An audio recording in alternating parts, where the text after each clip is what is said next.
रणजित औंधकर, भाजपा अनुसूचित जाती कोल्हापूर महानगर उपाध्यक्ष, त्याचबरोबर हर्षवर्धन सामाजिक कल्याण संस्थेचा संस्थापक अध्यक्ष रणजित औंधकर आणि माझ्यासोबत आहेत लोकशाही संघर्ष सेना यांचे संस्थापक माननीय धाराजी सत्तेजाई. काल आम्ही दिनांक 4 रोजी राजारामपुरी कार्यालय क्रमांक 3मध्ये याच रस्त्याच्या संदर्भात आम्ही आंदोलन केलेलं आहे. जे पेंडिंग काम होतं, जे उर्वरित काम होतं किंवा जे रखडलेलं काम होतं रस्त्याचे, त्या रखडलेल्या कामामुळे अनेक अपघात या ठिकाणी घडले.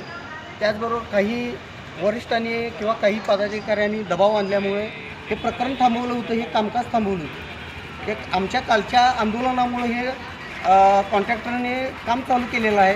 त्याचबरोबर आपल्या प्रभाग क्रमांक 3च्या कर्मचाऱ्यांनी आमच्या निवेदनाला प्रतिसाद दिला, चांगल्या पद्धतीने रिस्पॉन्स दिला आणि आमच्या शब्दाला मान दिला. त्यांचाही आभार मी आपल्या या राजारामपुरी नागरिकाच्या वतीने आपण त्यांचा आभार व्यक्त करतो आणि आमचा शब्द त्यांनी पाळला आणि त्याचबरोबर यांनी लागलीच दुसऱ्या दिवशी काम चालू केलेलं. त्याबद्दल त्यांचं धन्यवाद. जय हिंद, जय महाराष्ट्र.